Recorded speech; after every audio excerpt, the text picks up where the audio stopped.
Late round running backs can be the key to winning fantasy football leagues, as you'll have known from last season if you drafted late round stars like Kyron Williams or Raheem Mostert.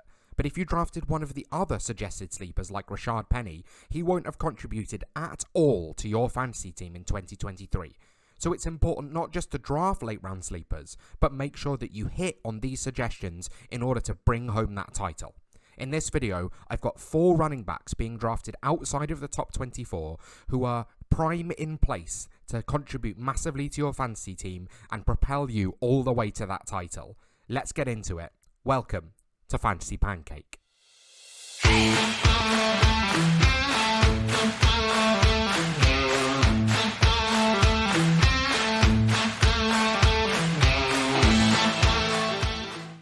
Yes, welcome back to Fantasy Pancake. I'm delighted that you could join me. Today, I've got 4 running backs for you being drafted outside of the top 24 who I think are guaranteed to be huge contributors for your fantasy team in 2024. One of which is a deep sleeper being drafted all the way after running back 70. But the first running back that I'd like to talk about today is someone that moved teams this offseason. He's in a prime position to succeed, even though he disappointed us last season. It's Tony Pollard, who moved to the Tennessee Titans this last offseason. Now, Tony Pollard is being drafted as the RB26 in 2024, a huge decline from his finish as PPR RB14 last season. Now, I know it was a hugely disappointing season for Tony Pollard in 2023. We'd all been waiting for Ezekiel Elliott to leave the Dallas Cowboys and Tony Pollard to finally have full control over that background. But when it finally happened, he felt incredibly disappointing due to being drafted as the RB7 in 2023. But the RB14 finish wasn't actually all that bad. He absolutely contributed to your fantasy teams, even if he didn't have the top 12 finish we were all hoping for. The key with Tony Pollard is from week 10 on last season, he was PFF's number 1 graded running back. Now, Tony Pollard does find himself in a new situation this season. Obviously in Dallas, he was running behind a fantastic offensive line and with a fantastic offense around him, giving him lots of opportunities to score in the red zone. Now, he finds himself in Tennessee after the release of free agent running back Derrick Henry. He signed the same 3-year, $21 million deal that a bunch of the other free agent running backs signed. But it felt slightly strange that Tennessee would go out of their way to spend all of this money on a new running back when they drafted Tyjae Spears on day 2 just the season before. The thing to remember about Tyjae Spears is that even though he's incredibly talented, he came into the league with the same knee problems that saw Todd Gurley retire early. So Tyjae Spears is likely not to be a huge factor for that long into the NFL. An old adage is to follow the money. NFL teams like to tell you which players they're intending on starting. Now, they've gone out of their way to pay Tony Pollard, and Tyjae Spears is still on a rookie contract. The likelihood is, with these 2 running backs on the roster, you're going to see about a 60-40 split between the 2. But that alone is enough for Tony Pollard to vastly outproduce the running back 26 cost. Now, you might think that part of the issue for Tony Pollard is the Titans' offensive line. And yes, in 2023, the Titans graded out per PFF as a bottom half run blocking offensive line. But this offseason, that's been a huge position that they've targeted, drafting J.C. Latham in the first round in the NFL draft and going out of their way to pick up Andre Dillard and Daniel Brunskill in free agency. And in the preseason, with the caveat that it is the preseason, they graded out per PFF as the best run blocking line in the NFL. So there is a decent chance that Tony Pollard, following the money, following the talent, and following the improvement in the offensive line, could have a chance to drastically outperform that RB26 price tag and finish at least as a top 20 running back in 2024. While you're here, if you're enjoying the content, please just take a moment to like and subscribe. We've passed 60 subscribers and I'd really like to carry on that trend. This is video 3 and there's so much more planned. Now, the next running back that I'm going to talk about is my most drafted running back on DraftKings this offseason. He's currently going as the RB34, despite finishing as running back 22 last season. And it's in an offense that I spoke about in my last video, one with a new offensive coordinator and a new quarterback. And there's a lot of potential for Brian Robinson from the Washington Commanders to be a real upside pick this season. Now, Brian Robinson isn't the most talented back in the NFL. He's average at a lot of things, which is quite similar when you look at PFF, where he grades pretty averagely across the board. But as an all-rounder, he does have the talent to succeed in a variety of situations. The crucial thing about him is that the Washington Commanders have a rookie quarterback, so might look to run the ball even slightly more than they did last season. Last season, the Washington Commanders had the highest percentage of passing plays to running plays, with Sam Howell chucking the ball around all over the place, mostly to opposing cornerbacks. But this season with Cliff Kingsbury, they'll look to run the ball at a slightly higher rate, and you can hear here exactly how much Cliff Kingsbury rates Brian Robinson. B-Rob he's a number one back in this league. There's no doubt. I mean, I think after this season, if he stays healthy, people will recognize what he can do in the run game and the pass game. And now, the main downside case for Brian Robinson in 2024 is that the Commanders went and signed Austin Eckler from the Los Angeles Chargers.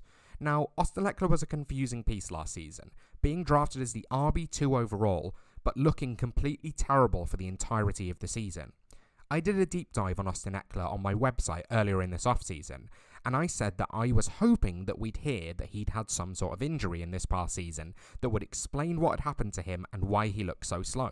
Now, unfortunately, we didn't get this, so it seems like the reality is that Austin Eckler is just washed and past it at however old he is. Now, this is obviously bad news for Austin Eckler, but it's very promising news for Brian Robinson.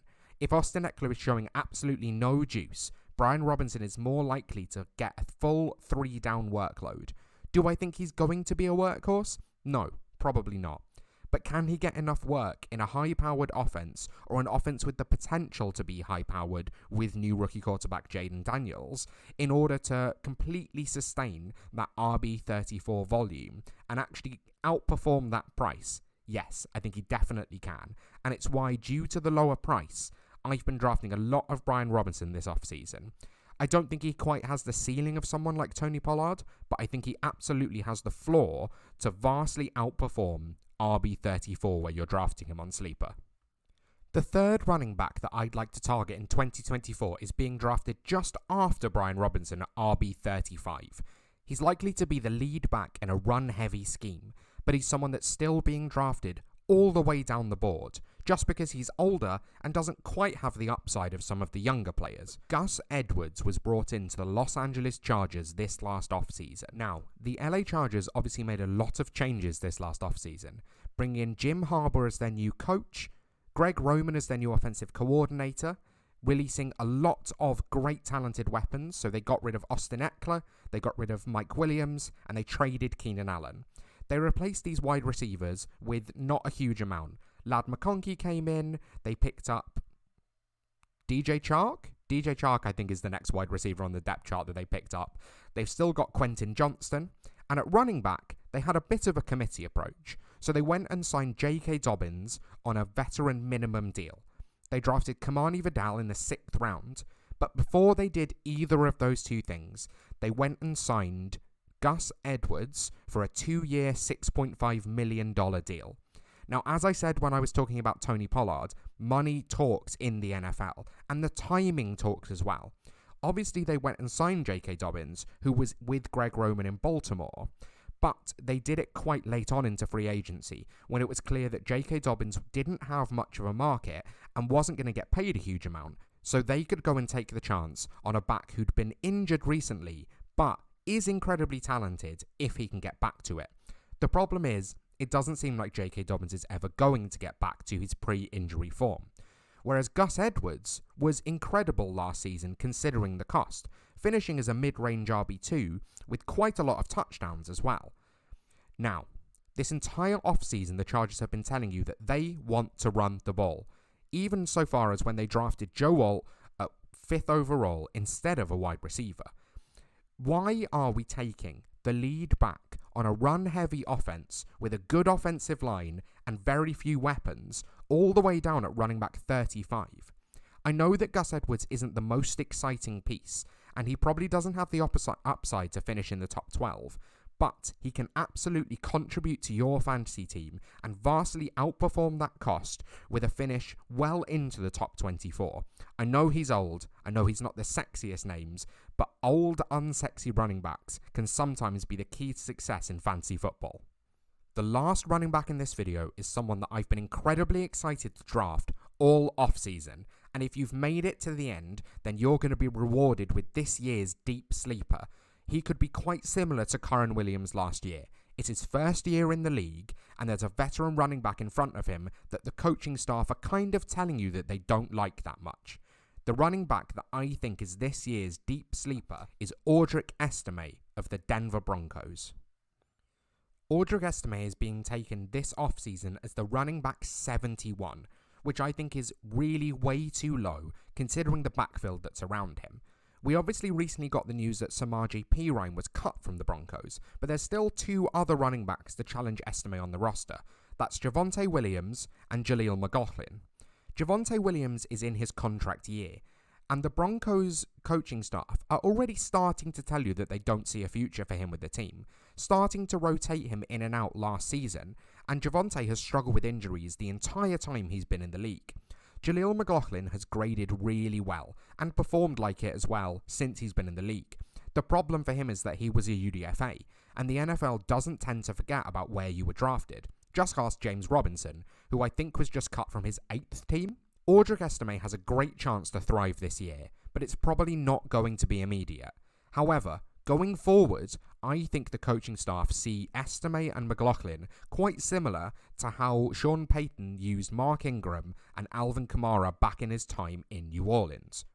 Audric Estime is a physical running back, someone who seeks out contact and is willing to grind to get those extra few yards. Jaleel McLaughlin is much better in the passing game. The combination of these two could lead to a really effective rushing attack to help support rookie quarterback Bo Nix. Now, obviously, Javonte is currently in the way, but there's a chance, given that this is his last season in Denver, that he ends up traded or cut before the deadline, potentially to the Cowboys, who, even after signing Dalvin Cook, still need a running back. If Javonte left, Estime would 100% be the lead back on the goal line and in short yardage areas.